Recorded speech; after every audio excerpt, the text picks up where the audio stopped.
I mi slikamo. Svašta sam naučio. Ja sam Tomo. Jučer sam puno trčao i sad sam umoran. Ali nema veze. Trčao sam s prijateljima. Jako sam se uspuhao. U jednom trenutku mi je bilo teško, onda je postalo lagano. Pogotovo je postalo lagano kad sam stigao na cilj. Dobio sam i medalju. Svi smo dobili medalje. Tata je bio ponosan. Moj tata je super. Često zajedno gledamo televiziju. Ja najviše volim gledati Oblutak i slušati pjesmice i brojalice. Jednog dana sanjam da ću biti pjevač i nastupiti na televiziji. Pitam tatu, je li to moguće? A on mi uvijek odgovara da je sve moguće. Prije nisam tako dobro govorio, ali sam naučio. Tata je puno vježbao sa mnom. Čitao mi je puno raznih priča. Stalno je glumio kad bi čitao. Glumio bi strašnog vuka, automobil koji juri cestom, vlak, pijetla, psa, a znao je i mene oponašati. To mi je bilo smiješno. Naučio me kako da se spojim na internet. Otkrio mi je šifru na kompjutoru. Tako da sada sve znam. Uopće ništa nije skrivao od mene. Ja sam dječak s Down sindromom i imam puno prijatelja. Idem u 7. razred i volim ići u školu. Najviše volim glazbeni odgoj, a volim i nasmijavati druge. Često se glupiram pod satom. Onda se i učiteljica smije. Moja najbolja prijateljica zove se Ana i isto ima Down sindrom. Starija od mene par godina. Ide u srednju školu. Tamo uči šivati. Meni je sašila jastuk, jako lijep. I ona je sa mnom jučer trčala. Bila je brža, ali svi smo stigli na cilj. I onda smo jeli kolače i pili sokove. Došla je i televizija. Snimali su me. Volim najviše jesti čokoladu i sladoled. Zatim listati slikovnice. Mnoga djeca s Down sindromom ne govore, ali ipak se nekako sporazumijevamo. Moj tata stalno nešto govori, zato sam ja ispao tako napredan. Kad me drugi ljudi ne razumiju, ali rijetko. Stekao sam mnogo prijatelja. Tko ima mnogo prijatelja, brže napreduje. Najvažnije je nikada ne prestati učiti nove stvari. Ima puno načina za napredak, ali najvažnije je biti tvrdoglavo uporan. A tu sam glavni. Kad poželim sladoled, gnjavim tatu dok ga ne dobijem. Pa bilo to i prije ručka. Volim vježbati sa svojim prijateljima koji također imaju Down sindrom. Često se družimo zajedno. Smijemo se, držimo za ruke, plešemo. Moja prijateljica Ana me želi naučiti šivati, a ja nju naučiti pjevati. Nije to lagano, ali pomalo. Sve se može. Idem se sada odmarati. Zbilja me je trka umorila. Nadam se da ću zaspati i sanjati nešto jako lijepo.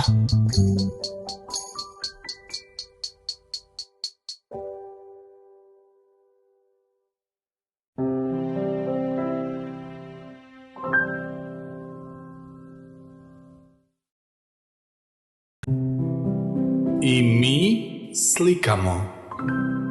Novi prijatelj. Lea voli pse. Lea voli mačke. Lea se voli maziti i prelistavati slikovnice. Uvijek potraži slike s kućnim ljubimcima. Onda se smije. Sviđaju joj se i zečići, zatim crtani filmovi sa životinjama. Lea želi imati psa. Njena susjeda Mira ima psa. Lea ga kad podraga kad idu u šetnju. Lea moli mamu da joj nabavi psa. Mama nije baš oduševljena. Sa psićima ima puno posla.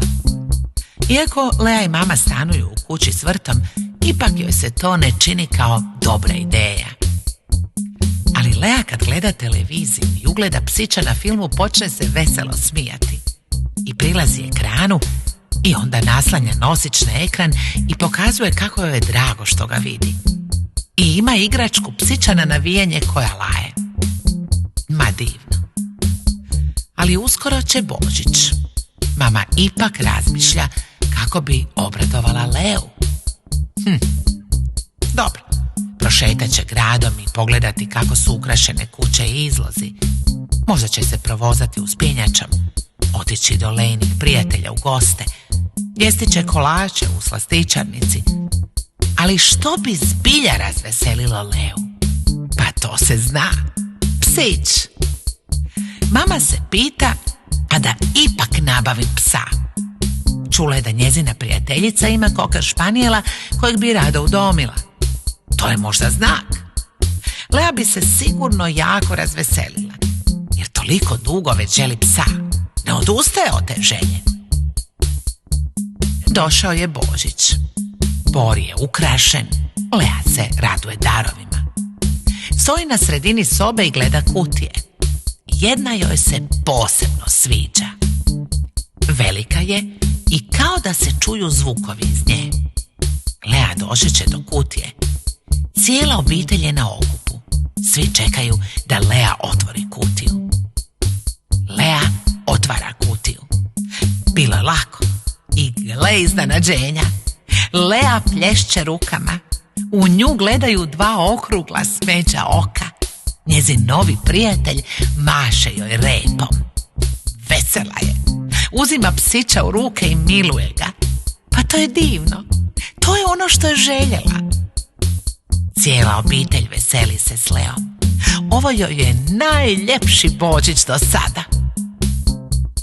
Sutradan ujutro Lea ide u šetnju s mamom, a s njom ide i njezin psić Roni i znatiželjno proučava sve uokolo sebe.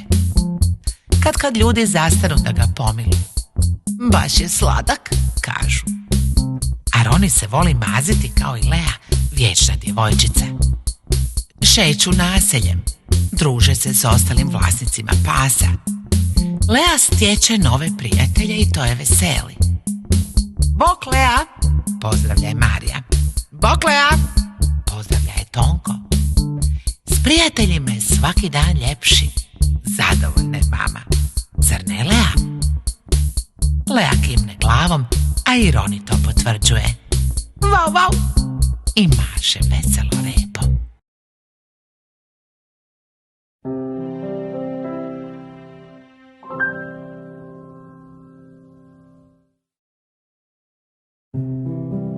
I mi slikamo. Nera u vrtiću. Jutro je. Nera se probudila. Njezina starija sestra Marina vodi je u kupaonicu. Neri se još spava. Vuče noge i zijeva. Marina je zagrli. Pomaže Neri da opere ruke, lice i zube. Neri je to dosadno. Ona bi se igrala s lutkom Barbie i sjedila na krevetu. Ali Marina je ozbiljna. Ponedjeljak je i Nera danas ide u vrtić. Mama i tata otišli su na posao. Nera je u vrtić krenula prije tjedan dana i nije baš sigurna sviđa li joj se tamo. Sva djeca jedu sa žlicom juhu i puding, ali njoj ta glupa žlica često ispadne iz ruku. I onda joj se Maja smije i čudno je gleda. Ja bi doma, kaže Nera. Teško se izražava riječima, uglavnom su to kratke rečenice. Požurimo, Marina je ozbiljna. Biće ti lijepo, ne brini. Teta Verica se veseli što ćeš doći. Tko je teta Verica? Pita se Nera. Uzima lutku Barbie i izlazi s Marinom iz stana.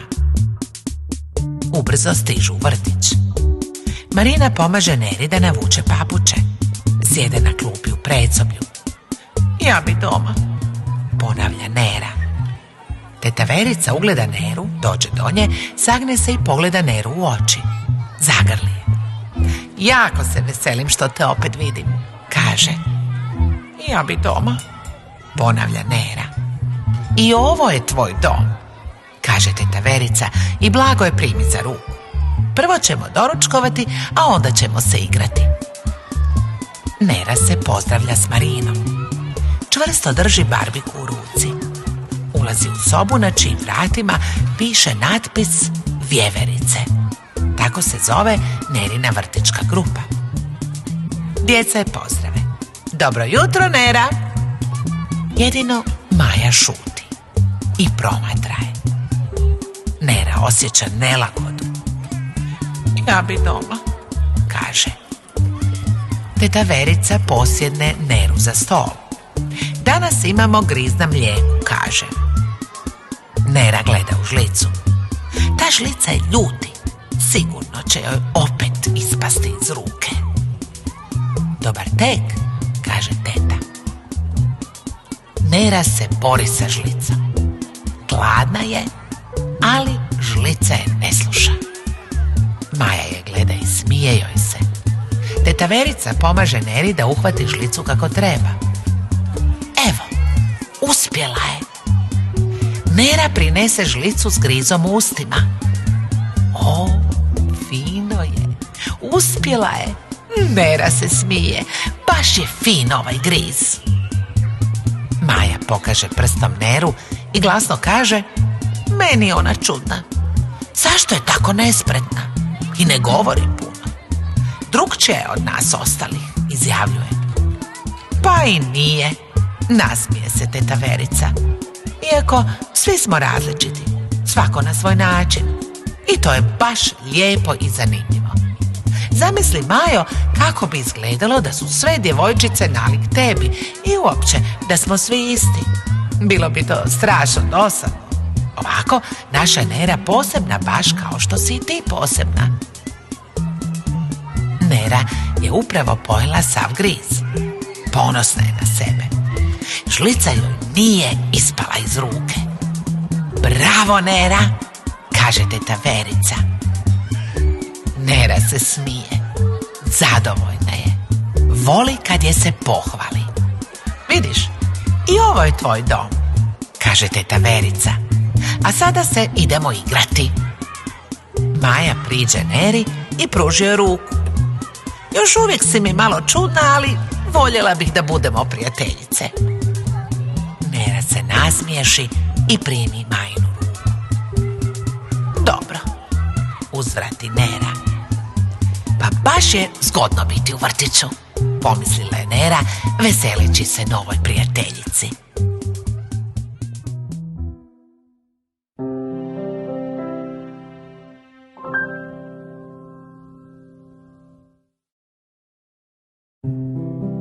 I mi slikamo. Mama i Marko. Mama i Marko izašli su u park. Divan je sunčan dan. Marko je jako veseo. Uzeo je iz svog najdražeg plišanog medvjedića da mu pravi društvo. U parku je puno djece. Vesele se, ljuljaju se na ljuljačkama, spuštaju niz tobogan. Marko je jako uzbuđen. Mama ga čvrsto drži za ruku. Ja bi tamo, Marko pokaže na tobogan. Mama je oprezna. Marko nije baš spretan ni treba mu pomoći oko uspinjanja na tobogan. A ovo mu je prvi puta da je to poželio. A želje se trebaju ispuniti, zar ne? Iako prečke za penjanje izgledaju mu zastrašujuće. Marko čvrsto drži plišanog medvjedića u ruci i penje se polako do vrha. Pažljivo gleda gdje će staviti nogu. Mama mu pomaže. Evo me, uzvikne Marko veselo. Na vrhu je. Sad se spusti, kaže mu mama pridržavajući ga. Marko se ukoči. Odjednom se prestrašio. Bojim se, šapne. Ne moraš se bojati, kaže mu mama. Sve će biti u redu. Bojim se, ponovi Marko. Samo se spusti, držim te, nasmije se mama. Marko zatvori oči i odluči. Ma, neću se više bojati. S jednom rukom je i dalje držao medvjedića i evo ga, Marko se spušta. Divno skliznuti niz tobogan. Oh, kako je to uzbudljivo.